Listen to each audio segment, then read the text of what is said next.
பிரிட்டிஷோட கள்ள வாரிசு தான் திராவிஷ கும்பல், தீகா கும்பல். கள்ள வாரிசு.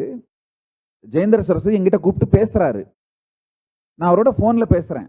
பேசும்போது சொன்னாங்க, சாமி கடைசி நாடு இந்து நாடா இருந்தது நேபாளம் போயிருச்சு.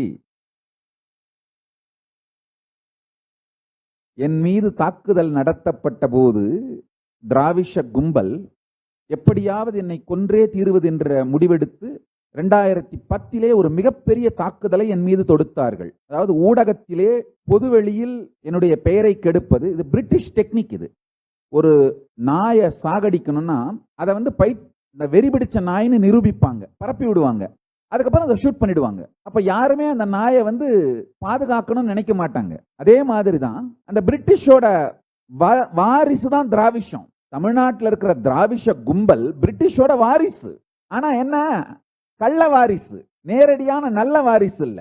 திராவிஷ கும்பல் பிரிட்டிஷோட கள்ள வாரிசு தான் திராவிஷ கும்பல், தீகா கும்பல். கள்ள வாரிசு.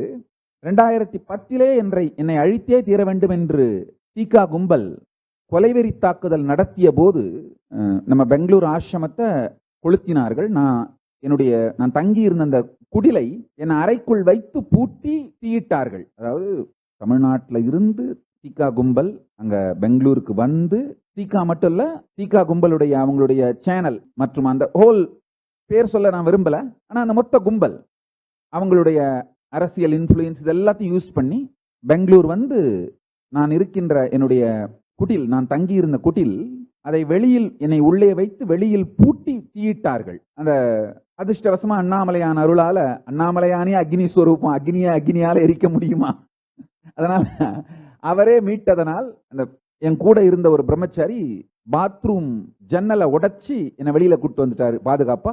வெளியில அழைச்சிட்டு வந்து திருவண்ணாமலை ஆசிரமத்துக்கு அழைச்சிட்டு வந்திருந்தாங்க பாதுகாப்பா இருக்கிறதுக்காக. அங்கும் தாக்கினார்கள். இன்று ஒரு நாடாக மலர்ந்து விட்டோம். பல எதிர்ப்புகள், போராட்டங்கள், இவைகளையெல்லாம் தாண்டி ஒரு நாடாக மலர்ந்து விட்டோம்.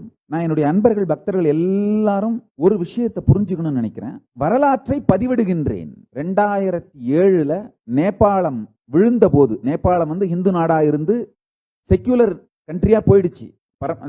பெரியவா ஜெயேந்திர சரஸ்வதி என்கிட்ட கூப்பிட்டு பேசுறாரு. நான் அவரோட போன்ல பேசுறேன். பேசும்போது சொன்னாங்க, சாமி கடைசி நாடு இந்து நாடா இருந்தது நேபாளம் போயிருச்சு அப்படின்னு.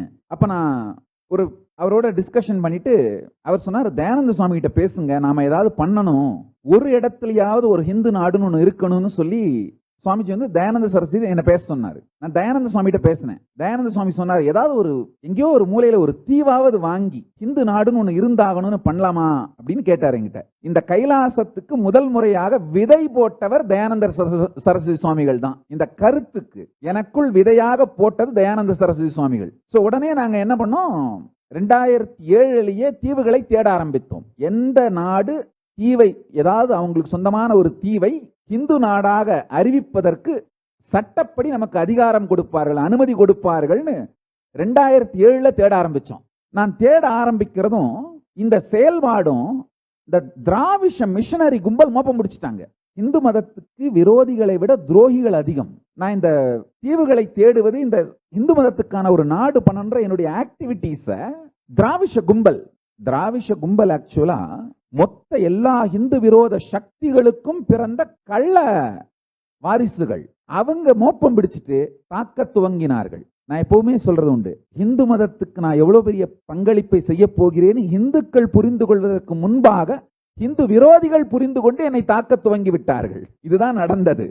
ஆனா இன்று தவத்திரு பெரியவர் பரமாச்சாரியர் உடைய வாரிசான ஜெயேந்திர சரஸ்வதி மகா சுவாமிஜிகளும் தயானந்த சரஸ்வதி சுவாமிகள் இருவருமே மகாசமாதி அடைந்து விட்டார்கள். அவர்கள் உடம்போடு இல்லை இந்த கைலாயத்தை கண்டு ரசிப்பதற்கு. ஆனால் அவர்கள் இட்ட விதைதான் இன்று கைலாயமாக மலர்ந்திருக்கின்றது. அவர்கள் நிச்சயமாக இருக்கும் இடத்திலிருந்து நம்மை ஆசீர்வதிப்பார்கள்.